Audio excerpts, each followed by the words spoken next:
Solar power is an important topic nowadays.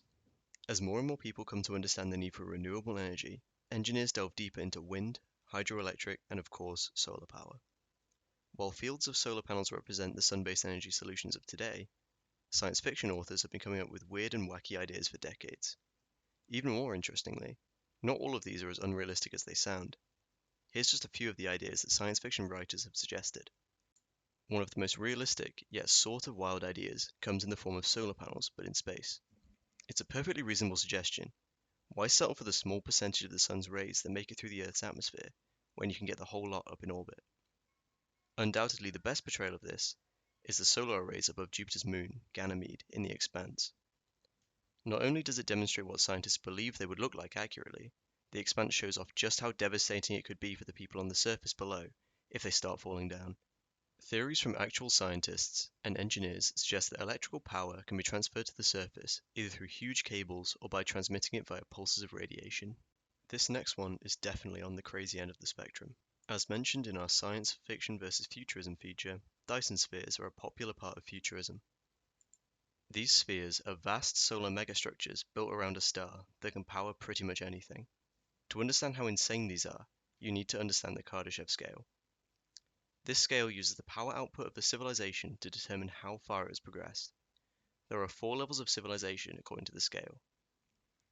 Type 1 civilizations are thought to use the entirety of the solar energy absorbed by a single planet. Since doing this would require man-made structures across all of the Earth, this is currently impossible for us. To achieve this, we would likely have to build the orbital solar panels mentioned previously. Given that we haven't even achieved Type 1 yet, human civilization is considered to be midway through Type 0 and Type 1. Type 2 requires us to use the entirety of the solar energy emitted by a single star. This is what Dyson spheres would allow us to achieve. Type 3 is similar to Type 2, but would be reached once every single star in our galaxy is being used to its fullest capability to produce solar energy. As you can probably tell, we're likely tens of thousands of years away from building one of these. One variation on Dyson spheres that is easier to achieve is a Dyson swarm.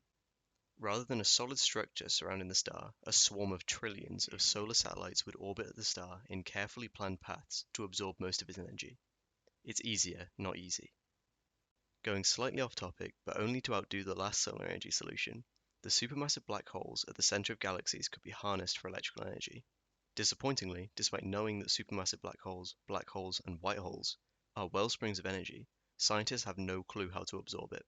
While we don't know how to use it, we know that even the power of a whole star pales in comparison to even the smallest black hole. These are just 3 solutions from science fiction writers and futurists that represent theoretically achievable energy sources in the distant future. It's not going to change anything in our lifetime, but it's still fun to think about.